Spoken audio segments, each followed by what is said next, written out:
Hello students, how are you. हम लोग बहुत कोशिश कर रहे हैं कि आपको अच्छे से अच्छा ये स्टडी मटेरियल दे सकें और इसी क्रम में हम लोगों ने अब ब्लैक बोर्ड पर ये वीडियोस बनाने शुरू किए हैं। आई थिंक आप लोगों को ये कंसेप्ट बहुत ही ज़्यादा अच्छा लगा होगा और आप लोग इसको एंजॉय कर रहे होंगे, पहले से बेहतर आपकी समझ हो रही होगी। फिलहाल returning to our topic, that is the topic of biology, chapter 1. Last time we have studied about the physiology of the human heart, जिसमें हमने देखा था कि humans जो होते हैं उनके हार्ट का क्या फंक्शन होता है, क्या स्ट्रक्चर होता है, कैसे उनका हार्ट काम करता है, डबल सर्कुलेशन के बारे में स्टडी किया। और इसके साथ साथ हम लोगों ने स्टडी किया था ब्लड प्रेशर के बारे में। कल मैंने आपको ब्लड प्रेशर के बारे में बताया था। मैंने आपको बताया था दो तरीके का ब्लड प्रेशर होता है, systolic pressure and diastolic pressure. और इसके साथ साथ मैंने आपको बताया था कि इनकी नॉर्मल वैल्यूज जो बताई गई हैं वो बताई गई है 80/120, है ना। कल एक चीज मिस कर गए थे हम कि how to measure the blood pressure. वो कौन सा इंस्ट्रूमेंट है जिससे ब्लड प्रेशर को हम मेजर कर सकते हैं। So students, to measure the blood pressure we have a special type of instrument that is called sphygmomanometer. ये स्फिग्मोमैनोमीटर एक ऐसा इंस्ट्रूमेंट होता है जिससे ब्लड प्रेशर को हम मेजर करते हैं। आपने देखा होगा डॉक्टर के पास यदि आप किसी अपने एडल्ट के साथ गए होंगे, अपने पेरेंट्स के साथ गए होंगे या किसी ग्रैंड मदर या ग्रैंड फादर के साथ गए होंगे, तो डॉक्टर उनकी कफ में लगाता है। यहाँ पर जो शोल्डर होता है उसके जस्ट नीचे जो ट्राइसेप्स होते हैं, तो वहाँ पर वो कफ को लगाता है और फिर उसको कस देता है।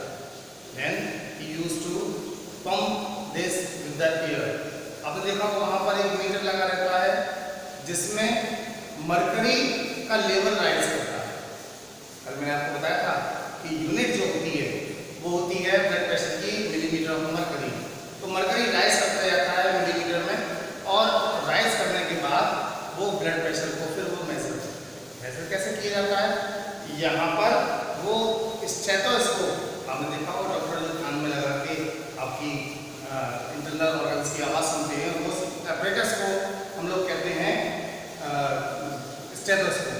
तो स्टेथोस्कोप को यहाँ पर रख के और वो काउंट करना शुरू करते हैं, ठीक है, यानी कि पंप करना शुरू करते हैं। पंप करते समय वो धीरे धीरे करके ऊपर आते जाते हैं, फिर धीरे धीरे करके उसके प्रेशर को रिलीज करते हैं। लगातार हार्ट की जो पल्स की जो टैपिंग होती है वो सुनाई देती है। ये पल्स की टैपिंग जब सुनाई देना बंद हो जाए उसी मूवमेंट को वो कैप्चर करते हैं, उसी मूवमेंट पर वो रीडिंग लेते हैं वहाँ पर उस मरकरी की, और जो भी रीडिंग आती है उसको वो नोट करते हैं। इस तरीके से ब्लड प्रेशर जो है वो मेजर कर लिया जाता है डॉक्टर्स के द्वारा, और डॉक्टर्स उसको मेजर करने के बाद वो पूरी तरीके से उसको बता देते हैं और बता देते हैं कि ब्लड प्रेशर हाई है। Okay, now from today we are going to discuss about the new topics, that is the heart beat. सबसे पहले बेटा हम लोग बात करेंगे हार्ट बीट की।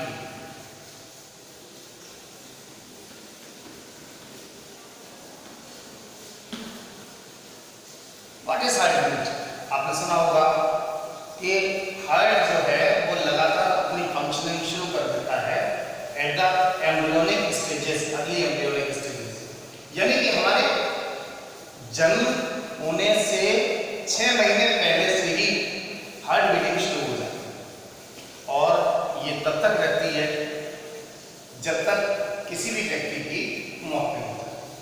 यानी कि हार्ट बीट जो है वो अर्लियर एम्ब्रियोनिक स्टेजेस से शुरू हो जाती है, हार्ट बीट करना शुरू हो जाता है और वो till the death heart beat करता रहता है। क्या ये हार्ट बीट?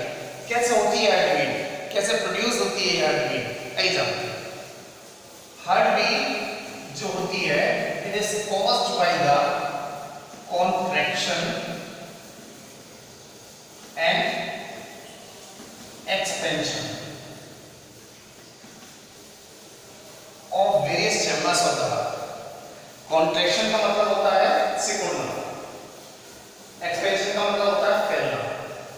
मैंने आपको जब फिजियोलॉजी पढ़ाई थी तब मैंने आपको बताया था कि जो चैम्बर्स हैं हार्ट के, एट्रियम यानी ऑरिकल्स और वेंट्रिकल्स, ये दोनों ही चैम्बर्स यानी कुल मिला के 4 चैम्बर्स बार बार कॉन्ट्रैक्ट करते हैं और बार बार वो एक्सपेंड करते हैं। इन्हीं के एक्सपेंशन और कॉन्ट्रैक्शन के कारण हार्ट लगातार बीट करता रहता है, हार्ट की बीटिंग लगातार होती रहती है और ये रिदमिकली होती है। रिदमिकली मतलब लगातार एक रिदम में होती रहती है ये प्रोसेस, और ये प्रोसेस चलती रहती है till the death of a person. फिलहाल what is a heart beat? How will you define one heart beat? कैसे हम एक हार्ट बीट को डिफाइन करते हैं? यहां पर हम बताएंगे one complete contraction plus one complete expansion of walls of chambers of heart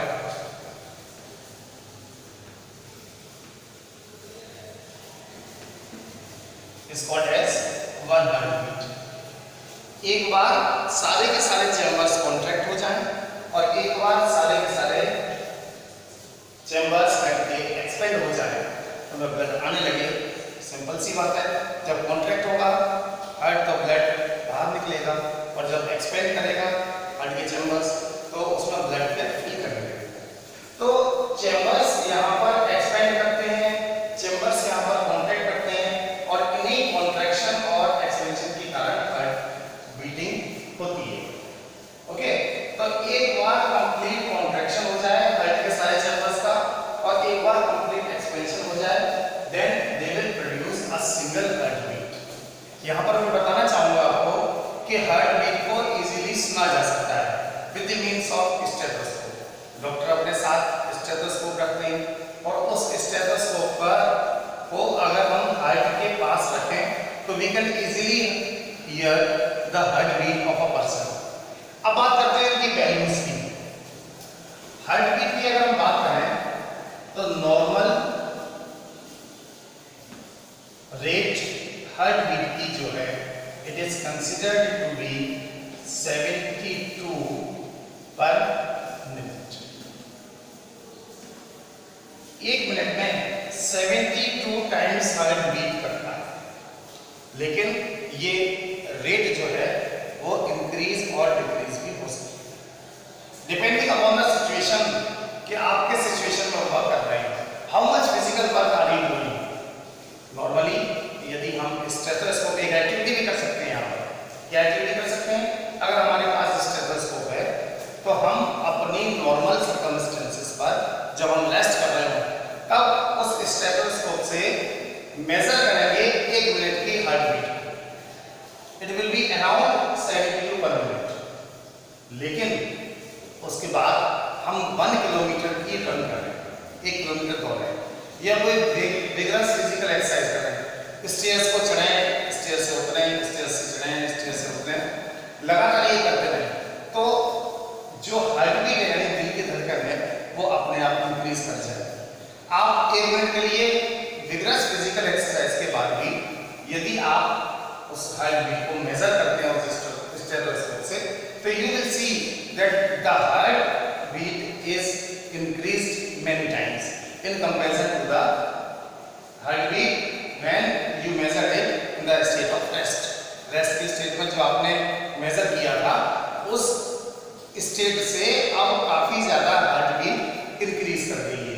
तो इंक्रीज करने से हार्ट बीट का सीधा पर्पस ये है, हार्ट बीट को इंक्रीज करने का पर्पस सीधा ये है कि नॉर्मल सर्कमस्टेंसेस पर नॉर्मल फंक्शनिंग चलती है। नॉर्मली हमको सारी हमारी बॉडी को सारी जरूरत पड़ती है फूड की, ऑक्सीजन की, लेकिन जब हम एक्सरसाइज कर रहे हैं तो our body needs much energy और ये एनर्जी तभी मिलेगी जब ऑक्सीजन जल्दी जल्दी पहुंचेगा सेल्स में और ऑक्सीजन को पहुंचा समझाने का काम किसका है? फिर से ब्लड के फंक्शन में आ जाइए, केवल और केवल ब्लड का। और वो ब्लड कब जल्दी जल्दी ट्रांसफर होगा? जब हार्ट की रेट बढ़ेगी फंक्शनिंग की। इट मींस हार्ट बीट जब इंक्रीज करेगी तभी ज्यादा ब्लड फ्लो होगा हमारी बॉडी के अंदर और ज्यादा मात्रा में ऑक्सीजन भी पहुंच पाएगी। तो इस तरीके से हमने देखा कि यहाँ पर हार्ट बीट जो है वो एक पूरा ऐसा प्रोसेस है जिसमें जो पूरे बॉडी के ब्लड को रेगुलेट करता है। Moving towards other topic that is pulse. Pulse कई बार आपने देखा होगा कि डॉक्टर के पास आप जाते हो, आपकी पल्स रेट देखता है, आपकी नर्व्स को पकड़ के देखता है और ऑलमोस्ट 30 सेकेंड्स तक वो आपके पल्स को चेक करता है। What the doctor is checking at that time? Actually, he is checking your pulse rate. कि आपके पल्स की रेट क्या है, उसको वो डॉक्टर जो है वो चेक कर रहा है। तो क्या है ये पल्स रेट? कैसे ये पल्स जो है वो जनरेट होती है, कैसे ये पल्स को रेगुलेट किया जाता है बॉडी से और कहाँ पर ये पल्स रेट ली जाती है, इसके बारे में मैं आपको वीडियो के अगले पार्ट में बताना चाहता हूँ। तो सबसे पहले आपको बता दूं कि pulse can only be checked, pulse can only be determined at the places where the arteries are close to the skin. जहां पर हमारी आर्टरीज होती हैं स्किन के बिल्कुल पास में, वहां पर हम अपनी पल्स रेट को चेक कर सकते हैं, अपनी पल्स को चेक कर सकते हैं। ओके, तो नॉर्मली 2-3 जगह ऐसी हैं जहां पर आर्टरीज बहुत क्लोज हैं स्किन की। जैसे सबसे ज्यादा कॉमन पार्ट होता है रिस्ट का। रिस्ट जो होती है अंगूठे के जस्ट पास में, यहाँ पर रिस्ट यानी कि कलाई पर, यहाँ पर सबसे पास में होती हैं।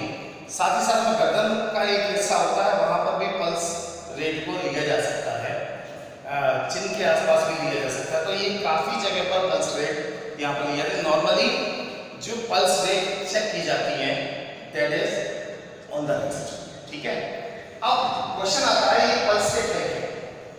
पल्स है क्या? पल्स एक ऐसी प्रोसेस है जिसमें स्किन के पास वाली आर्टरीज में जर्क यानी कि झटके को महसूस किया जाता है। क्वेश्चन यहाँ पे अराइज होता है कि ये जर्क है क्या? ये जर्क कैसे डेवलप होता है? तो याद करो, जब लेफ्ट वेंट्रिकल से ब्लड निकला था तो it was released with a lot of pressure, बहुत ही तेज प्रेशर के साथ वो रिलीज हुआ था और उस प्रेशर के कारण बहुत ही ज्यादा जर्की होकर यानी कि झटके के साथ वो गया था आर्टरी में। The same jerk can be experienced through out the arteries. Arteries में वो झटके के साथ ही ब्लड फ्लो करता है और उस जर्क को एक्सपीरियंस किया जा सकता है जहां जहां मैंने आपको बताया स्किन के पास है ये आर्टरीज।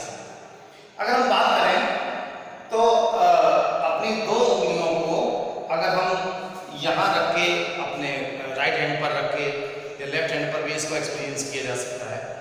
आप ऐसे इनसाइड आउट रख के देखेंगे तो you will feel some jerks around the arteries.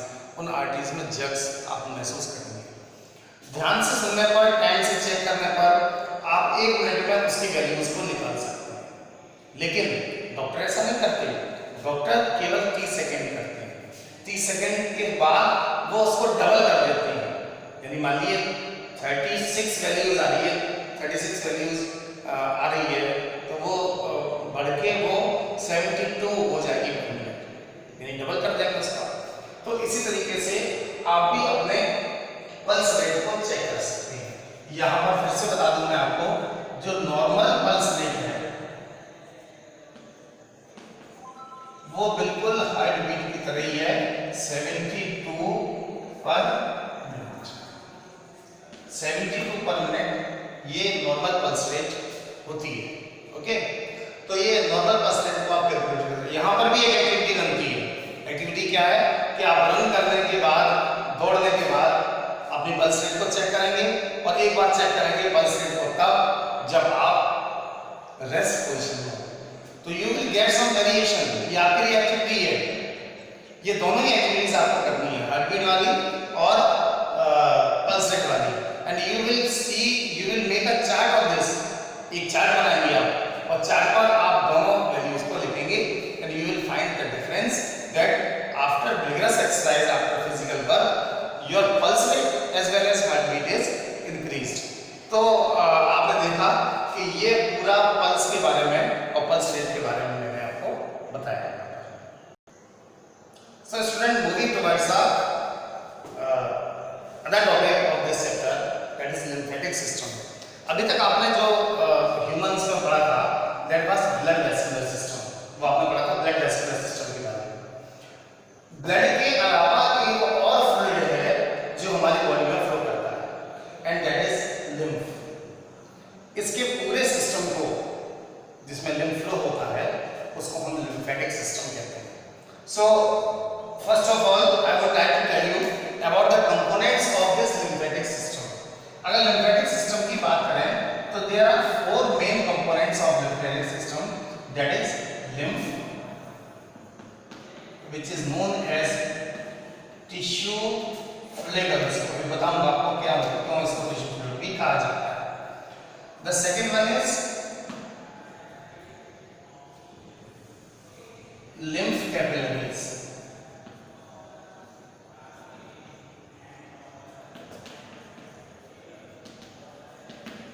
The third one is large lymph vessels, and the fourth one is lymph nodes।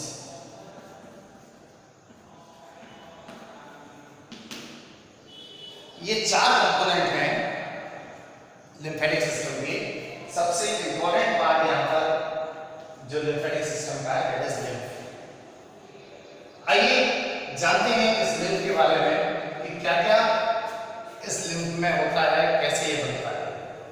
देखिए यहाँ पर लिम्फ से पहले मैं आपको बताना चाहूंगा कि ब्लड के कंपोनेंट्स क्या क्या थे।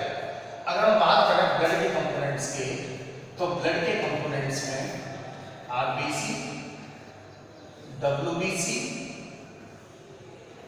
प्लाज्मा और प्लेटलेट्स, ये चार कंपोनेंट्स हैं।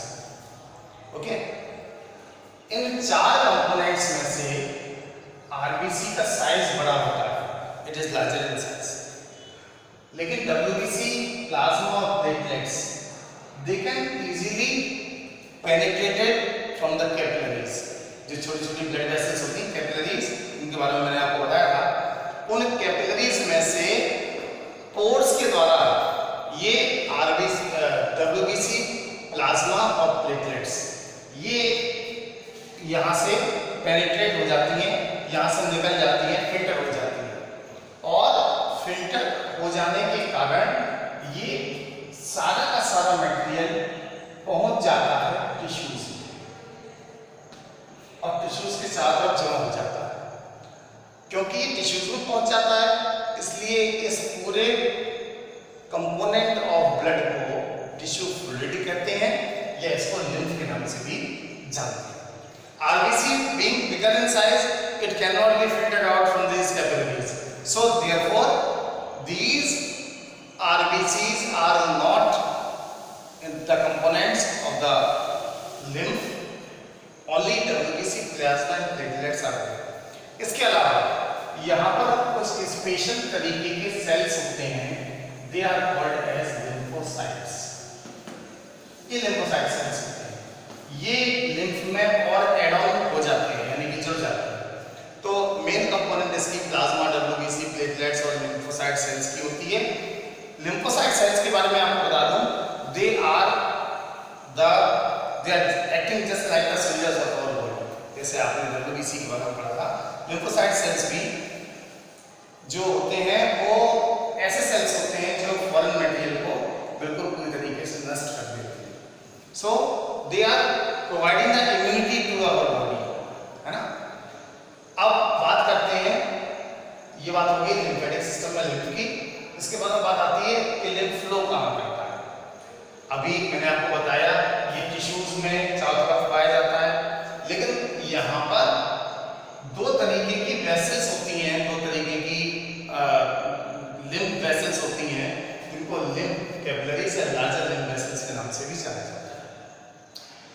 नॉर्मली आर्टरीज, वेन्स और कैपिलरीज की अगर हम बात कर रहे हैं तो वो ओपन एंडेड थी, कहीं ना कहीं खुल रही थी।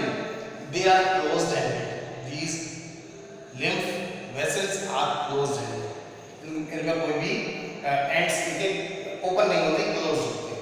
केवल उनमें एब्जॉर्प्शन की प्रोसेस चलती है और उसी एब्जॉर्प्शन के कारण ये सारा का सारा मटेरियल जो टिश्यूज में है वो पहुंच जाता है, अधिकांश मटेरियल इसका पहुंच जाता है इन लिम्फ कैपिलरीज में, छोटी छोटी लिम्फ कैपिलरीज में, जो लीड करती हैं लार्जर लिम्फ वेसल्स की तरफ, लार्ज लिम्फ वेसल्स की तरफ। और यूनिडायरेक्शनली, एक बात यहां पर देखिएगा, यूनिडायरेक्शनल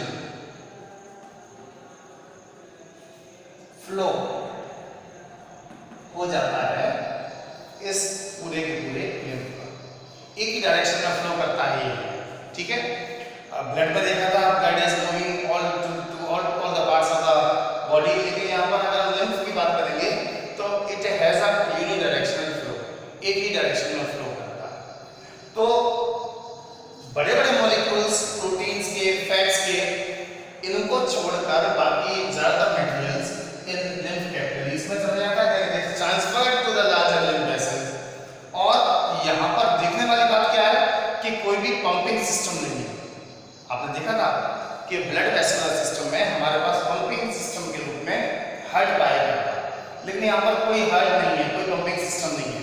पंपिंग सिस्टम ना होने की वजह से यहाँ पर एक प्रॉब्लम होती है कि लिम्फ को आगे कैसे बढ़ाया जाए, कैसे बूस्ट करें, तो उसमें हेल्प करते हैं ये लिम्फ नोड्स। ना वाटर लिम्फ नोड्स जो लार्जर लिम्फ वेसल्स होते हैं, यही आपस में एक जगह इकट्ठे हो जाते हैं और लिम्फ नोड्स के रूप में जाते हैं, लिम्फ नोड्स के रूप में जाते हैं। इन लिम्फ नोड्स का काम ये होता है कि they use to boost the flow of lymph in a single direction, that is unidirection, जिसकी वजह से यूनिडायरेक्शनल फ्लो हो जाता है। Okay, so that was all about lymphatic system. लेकिन अगर हम इनके फंक्शंस की बात करते हैं कि लिम्फेटिक सिस्टम के फंक्शंस क्या हैं, तो फंक्शंस में सबसे पहला फंक्शन यहाँ पर है nutritive function. They are nutritive in function. Nutritive कैसे? जो भी बड़े बड़े मॉलिक्यूल्स हैं, प्रोटीन्स के, फैट्स के, जो ब्लड सर्कुलेशन में नहीं एंटर कर पाते हैं, they enter the body cells through these lymphs, ठीक है। लिम्फेटिक सिस्टम के द्वारा ये इनका पूरा का पूरा एसिमिलेशन करा दिया जाता है, ठीक है। दूसरा प्रोसेस यहाँ पर है protective in function. Being loaded with WBC as well as lymphocytes, they are much more capable, the lymph is much more capable of just killing the bacteria and other foreign materials which are coming into the body. Either they engulf them, उनको निगल भी लेते हैं, engulf कर लेते हैं, या फिर उनको किल कर दिया जाता है। तो दूसरा फंक्शन यहाँ पर प्रोटेक्टिव फंक्शन है, और तीसरा फंक्शन है इसका excretory. They are also excretory in function. Excretory भी है ये फंक्शन में, और फंक्शन excretory क्या है इनका, उसको भी जान लेते हैं।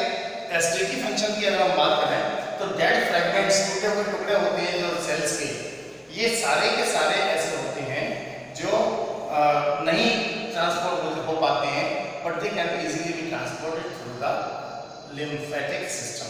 So students, this is all about the